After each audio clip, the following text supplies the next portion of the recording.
الحمد لله نحمده ونستعينه ونستغفره ونؤمن به ونتوكل عليه ونعوذ بالله من شرور أنفسنا ومن سيئات أعمالنا. من يهده الله فلا مضل له ومن يضلله فلا هادي له. ونشهد أن سيدنا وسندنا وحبيبنا وحبيب ربنا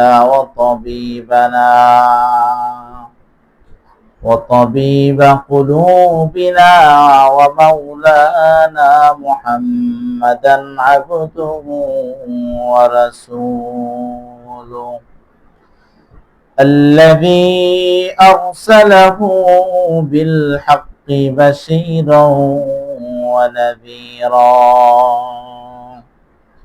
وداعيا إلى الله بإذنه وسراجا منيرا.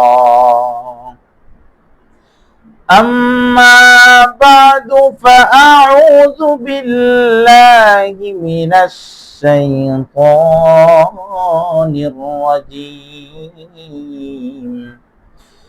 بسم الله الرحمن الرحيم. وإذا حييتم بتحية فحيوا بأحسن منها أو ردوها إن الله كان على كل شيء حسيبا. وقال رسول الله صلى الله عليه وسلم: أفشوا السلام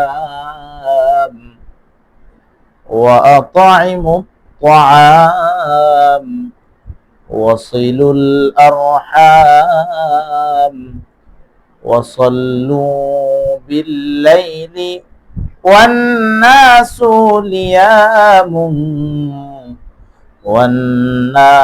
نيام تدخلون الجنة بسلام أو كما قال النبي عليه الصلاة والسلام.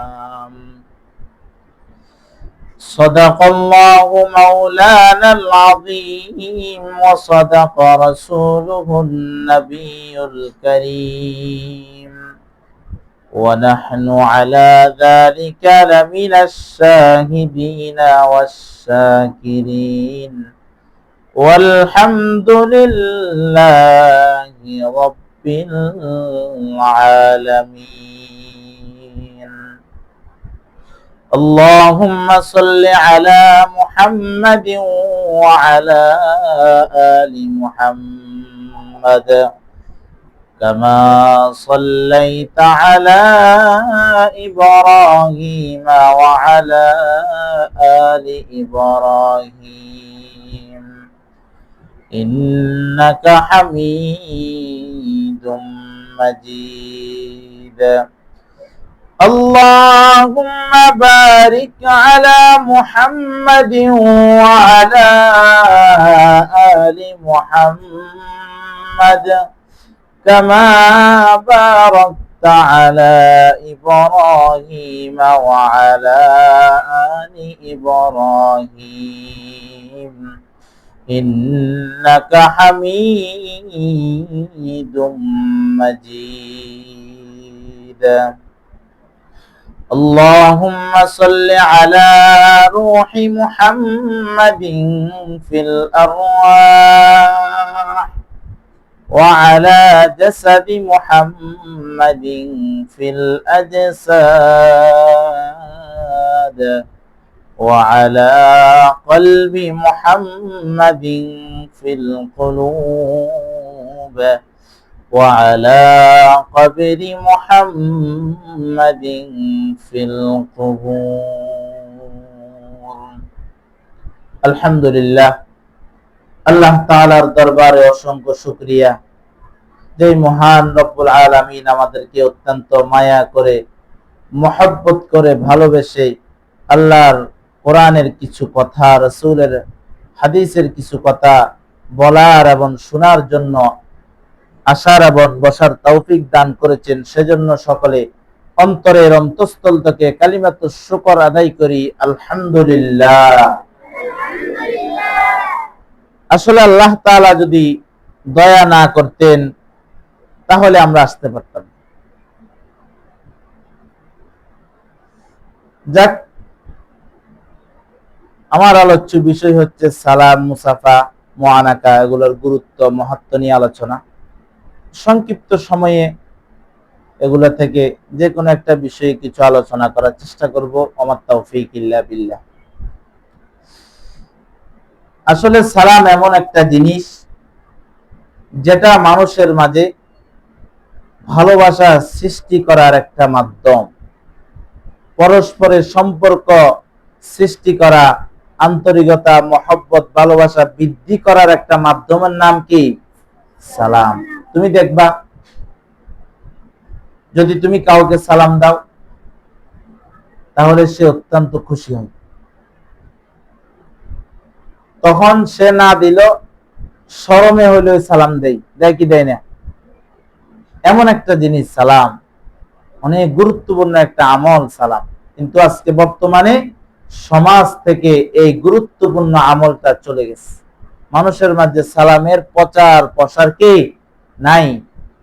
আজকে সালামের প্রচার প্রসার না থাকার কারণে পরস্পরের মাঝে আজকে মানুষের মাঝে মহব্বত নাই, পরস্পরের শত্রুতা দুশ্মনী বেশি, ভালোবাসা নাই। একমাত্র কারণ কি? সালামের প্রচার প্রসার কমে গেছে। এজন্য পরস্পর যদি ভালোবাসা বৃদ্ধি করতে হয়, বৃদ্ধি করতে চাও, তাহলে অবশ্যই কি লাগবে? সালামের প্রচার প্রসার লাগবে। এজন্য বলা হয়েছে যদি কেউ তোমাকে গালি দেয়, কেউ তোমাকে খারাপ ভাষায় কথা বলে, তাহলে তুমি তাকে গিয়ে সালাম দাও। তুমি যখন একবার সালাম দিবা, সে গালি বন্ধ করলো না, তুমি দ্বিতীয়বারও সালাম দিলা, গালি বন্ধ করলো না, তৃতীয়বারও সালাম দিলা, সে বন্ধ করলো না, দেখবা চতুর্থবার সে এমনিই গালি বন্ধ করে দিবে। তাহলে তোমার সালামের মাধ্যমে সে যে গালি গালাজ নামক একটা খারাপ কাজ থেকে বাঁচতে পারলো, এটার সওয়াব তুমি পাবে কি পাবা না? অবশ্যই পাবে। এজন্য সালামের প্রচার প্রসার হোক তোমার পরিচিত, হোক অপরিচিত, হোক ছোট, হোক বড়, সবাইকে সালাম দিতে হবে। এজন্য সালাম দিব তো ইনশাআল্লাহ।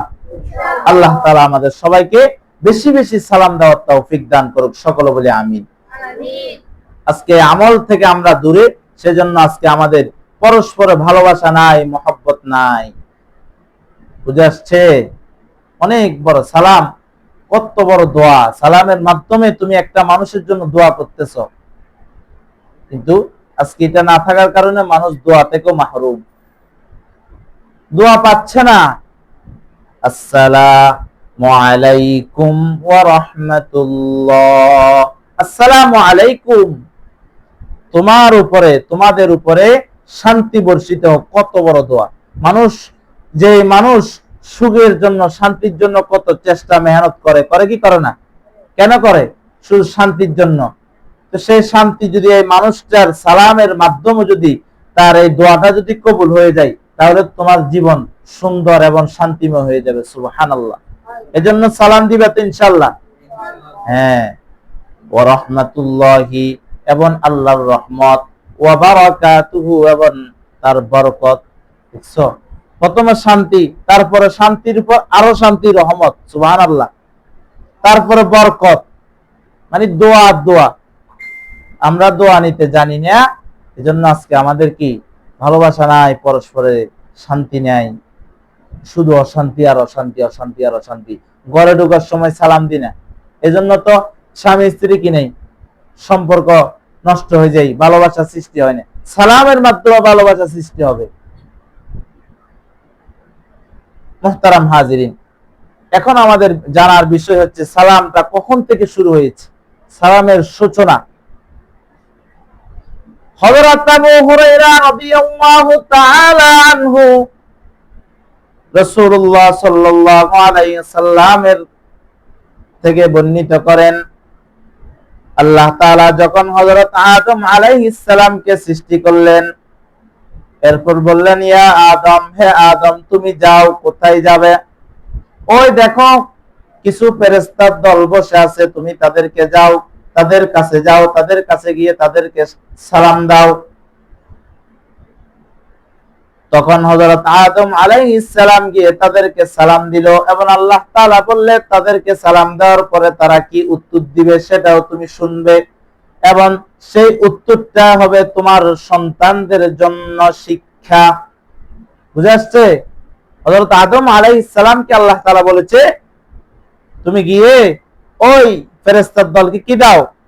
সালাম দাও। তখন হযরত আদম আলাইহিস সালাম গিয়ে বললেন, আসসালামু আলাইকুম।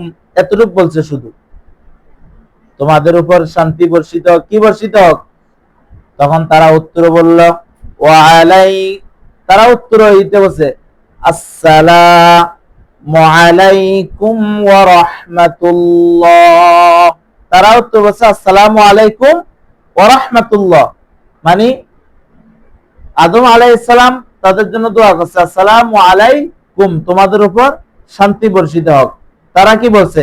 আসসালামু আলাইকুম ওয়া রাহমাতুল্লাহ, তোমাদের উপরে শান্তি বর্ষিত হোক, পাশাপাশি কি বর্ষিত হোক? রহমত বর্ষিত হোক। অর্থাৎ প্রথমে সালাম মধ্যে রহমত শব্দটা ছিল না, কিন্তু হযরত আদম আলাইহিস সালামকে আল্লাহ তাআলা বলে, আল্লাহ তো সবকিছু জানে, ফেরেশতারা কি বলবে? তো ফেরেশতারা বলছে আসসালামু আলাইকুম ওয়া রাহমাতুল্লাহ, তোমার উপর শান্তির পাশাপাশি কি বর্ষিত হোক? রহমত বর্ষিত হোক। এই ওখান থেকে সালামের সূচনা, ওখান থেকে এটা আমাদের রহমতুল্লাহ, এটা আমাদের জন্য কি শিক্ষা, ওখান থেকে এটা শুরু হয়েছে। বুঝা আসছে? তাহলে সালামের সূচনা কখন থেকে হয়েছে? হযরত আদম আলাইহিস সালাম থেকে। আমাদের সকলের আদি পিতা কে? হযরত আদম আলাইহিস সালাম।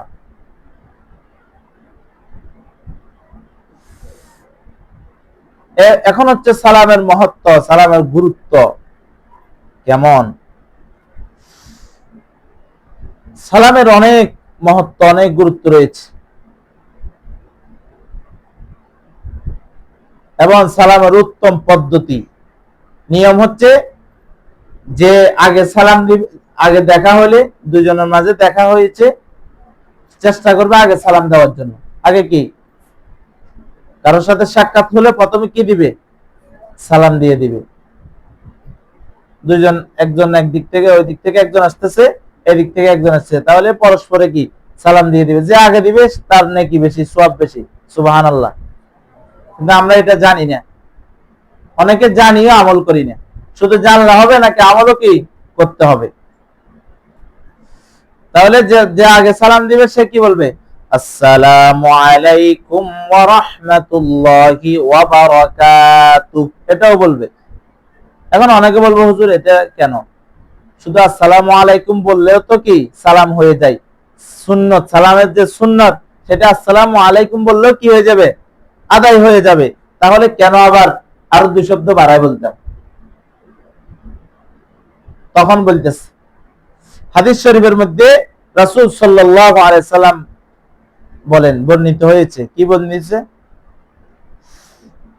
একবার এক ব্যক্তি রাসূলুল্লাহ সাল্লাল্লাহু আলাইহি ওয়াসাল্লামের নিকট দিয়ে, অর্থাৎ পাশ দিয়ে যাচ্ছিলেন। তিনি তখন মজলিসে উপবিষ্ট ছিলেন। সে বলল, আসসালামু আলাইকুম, অর্থাৎ ওই মসজিদে রাসূল সাল্লাল্লাহু আলাইহি ওয়াসাল্লাম কি উপস্থিত ছিলেন, আর যে ব্যক্তি পাশ দিয়ে যাচ্ছে ওই ব্যক্তি কি বলতেছে? আসসালামু আলাইকুম। তখন রাসূল সাল্লাল্লাহু আলাইহি ওয়াসাল্লাম বললেন, তুমি আসসালামু আলাইকুম বলার কারণে 10টি নেকি পেয়ে গেলা। কয়টি নেকি? 10টি নেকি। অতঃপর ওই পথ দিয়ে অন্য আরেক ব্যক্তি যাচ্ছিল, তখন ওই ব্যক্তি বলল, আসসালামু আলাইকুম ওয়া রাহমাতুল্লাহি। তখন রাসূল সাল্লাল্লাহু আলাইহি ওয়াসাল্লাম বললেন, তুমি 20টি নেকি পেয়ে গেলা। সুবহানাল্লাহ। কিছুক্ষণ পর ওই পথ দিয়ে আরেক ব্যক্তি যাচ্ছিল, ওই ব্যক্তি বলল, আসসালামু আলাইকুম ওয়া রাহমাতুল্লাহি ওয়া বারাকাতুহু। তখন রাসূল সাল্লাল্লাহু আলাইহি ওয়াসাল্লাম বললেন, তুমি 30টি নেকি পেয়ে গেছো। সুবহানাল্লাহ। তুমি চাইলে আসসালামু আলাইকুম যদি বলো, সালামের সুন্নাত আদায় হয়ে যাবে, সালাম আদায় হয়ে যাবে।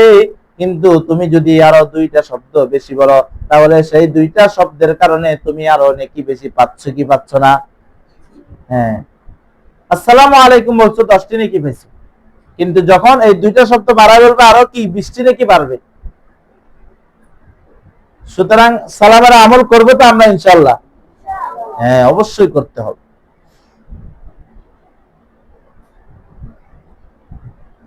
সুতরাং যেহেতু আসসালামু আলাইকুম বলার কারণে সালামের সুন্নাত আদায় হয়ে যায়, কিন্তু নেকির জন্য আমরা ওই দুটো শব্দ বাড়াই বলবো তো ইনশাআল্লাহ। তাহলে কারোর সাথে আমাদের দেখা হলে আমরা কি বলবো? আসসালামু আলাইকুম ওয়া রাহমাতুল্লাহি ওয়া বারাকাতুহু বলবো তো ইনশাআল্লাহ। আল্লাহ তাআলা আমাদের সবাইকে সালামের মতো এরকম গুরুত্বপূর্ণ আমলটাকে বেশি বেশি দেওয়ার, আমলটা করার তৌফিক দান করুক। সকলে বলে আমিন।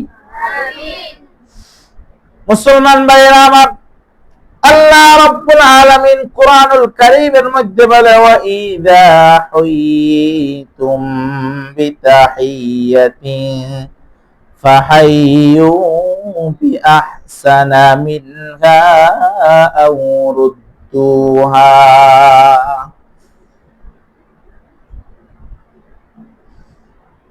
অর্থাৎ তোমাদের যখন অভিবাদন করা হয়, যখন তোমরা তা অপেক্ষা উত্তম প্রত্যাবিদন করবে অথবা তার অনুরূপ করবে, অর্থাৎ তোমাদের পরস্পর যখন দেখা সাক্ষাৎ হবে, তখন তোমরা যখন তাকে সালাম দিবে, দেখা হওয়ার পরে সে সালাম দিবে এবং সালামের উত্তর দিবে। বুঝে আসছে? সেটার কথা বলতেছি। অর্থাৎ তোমাকে কেউ বললো আসসালামু আলাইকুম, উত্তরে তুমি বললে ওয়া আলাইকুমুস সালাম ওয়া রাহমাতুল্লাহি বলবে। কেউ তোমাকে আসসালামু আলাইকুম বললে তুমি কি বলবে? ওয়া আলাইকুমুস সালাম ওয়া রাহমাতুল্লাহ। আর কেউ তোমাকে বললো আসসালামু আলাইকুম ওয়া রাহমাতুল্লাহ, তাহলে তুমি তাকে বলবে ওয়া আলাইকুমুস সালাম ওয়া রাহমাতুল্লাহি ওয়া বারাকাতুহু। আর যদি কেউ সমান সমান বলে, তাহলে তুমিও সমান সমান বলবে। বুঝা আসছে নি? তুমিও কেউ আসসালামু আলাইকুম ওয়া রাহমাতুল্লাহি ওয়া বারাকাতুহু বলছে, তুমি কি ওয়া আলাইকুমুস সালাম ওয়া রাহমাতুল্লাহি ওয়া বারাকাতুহু, তাহলে কি সমান সমান হয়ে গেল। তাহলে সালামের আমল করব তো ইনশাআল্লাহ।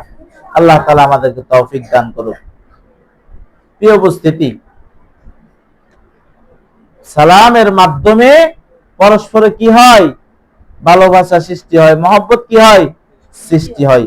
একটা ঘটনা বলে আলোচনা শেষ করে দিব ইনশাআল্লাহ। একজন বড় বুজুর্গ ছিল, দেখো সালামের কি গুরুত্ব। সালামের মাধ্যমে মানুষ মানুষের জন্য দোয়া করে, বরকতের দোয়া করে, রহমতের দোয়া করে। যদি তোমার দেখা যায় অনেক সময় নিজে অনেক দোয়া করার পরও দোয়া কি হয় না, কবুল হয় না। কিন্তু যখন তুমি মানুষে দোয়া করার পর এই দোয়া যদি তোমার জন্য কবুল হয়ে যাও, তাহলে তোমার তো কপাল খুলে গেছে। এজন্য এক বড় বুজুর্গ ছিল, হযরত মারুফ কারখী রাহমাতুল্লাহি আলাইহি। কি নাম? হযরত মারুফ কারখী রাহমাতুল্লাহি আলাইহি। তিনি ছিলেন যুগ শ্রেষ্ঠ বুজুর্গ। তিনি একবার রাস্তা দিয়ে হেঁটে যাচ্ছেন, তখন তিনি দেখছিলেন রাস্তার এক পাশে দিয়ে এক লোক মানুষকে পানি খাওয়াচ্ছে। কি খাওয়াচ্ছে? পানি খাওয়াচ্ছে। আর বলতেছে, যে ব্যক্তি আমার থেকে পানি খাবে আল্লাহ তাআলা তাকে রহমত বর্ষিত করবে, বরকত বর্ষিত করবে। তখন এই দোয়ার কথা শুনে হযরত মারুফ কারকি রাহমাতুল্লাহি আলাইহি তিনি ওখান থেকে পানি খেয়ে নিলেন, ওখানে গেলেন, গিয়ে পানি খাইলেন। তখন ওনার এক সঙ্গী বলল, হযরত আপনি তো রোজা ছিলেন, তাহলে আপনি পানি কেন খেলেন? তখন হযরত বললেন, রোজা তো নফল ছিল, আমি এই রোজাটা চাইলে পরেও রাখতে পারবো, কিন্তু যদি আমার এখান থেকে আমি পানি না খাই, এই মানুষটার দোয়া যদি আমি নিতে না পারি, এই দোয়াটা আমি পরে আর নিতে পারবো না, সেজন্য আমি পানি খেলাম, এই মানুষটার দোয়াটা নিলাম, হয়তো দেখা যাবে আল্লাহ তাআলা এই মানুষটার দোয়াও আমার জন্য কবুল করে ফেলতে পারেন। সুবহানাল্লাহ। কেমন গুরুত্ব ছিল সালামের! সালাম তো শুধু সালাম না, সালাম দোয়া, দোয়া, দোয়া, মানুষের মাঝে ভালোবাসা সৃষ্টি করার একটা মাধ্যমের নাম সালাম। অথচ উনি যুগ শ্রেষ্ঠ বুজুর্গ ছিলেন, তারপরও মানুষের দোয়ার জন্য কেমন ভালোবাসা, মানুষের প্রতি কেমন আস্থা, বিশ্বাস, ভালোবাসা ছিল। উনি চিন্তা করলেন, হয়তো আমার দোয়া কবুল নাও হতে পারে, কিন্তু যদি ওই মানুষ, আমি ওখান থেকে পানি খাওয়ার মাধ্যমে যদি ওই মানুষটার দোয়া আমার উপর কবুল হয়ে যায়, তাহলে হয়তো আমার দুনিয়া এবং আখিরাত সুন্দর হয়ে যাবে। সেই উদ্দেশ্য, সেই মাকসাদ নিয়ে তিনি ওখান থেকে পানি খেলেন। আর কোন উদ্দেশ্য না, শুধু আল্লাহর রহমত পাওয়ার জন্য, আল্লাহর দরবারে কবুল হওয়ার জন্য। এই জন্য বেশি বেশি সালাম দিবনি আমরা সবাই, দিব তো ইনশাআল্লাহ? আল্লাহ তাআলা আমাদের সবাইকে বেশি বেশি সালামের মতো আমলটা করার তৌফিক দান করুক, সকল বলে আমিন। পরস্পর সালামের প্রচার প্রসার করতে হবে। সালাম দিবা, দেখবে দুশমনও তখন কি বন্ধু হয়ে যাবে। সালামের মাধ্যমে দুশমনও কি হয়ে যায়? বন্ধু হয়ে যায়। আল্লাহ তাআলা আমাদের সবাইকে কোরআন এবং হাদিসের আলোকে যে কথাগুলো বলেছি সালাম নিয়ে, সবাইকে সঠিক কথাগুলো বুঝে আমল করার তৌফিক দান করুক। আমিন। ওয়া আখিরু দাওয়ানা আনিল হামদুলিল্লাহি রাব্বিল আলামিন। আসসালামু আলাইকুম ওয়া রাহমাতুল্লাহি ওয়া বারাকাতুহু।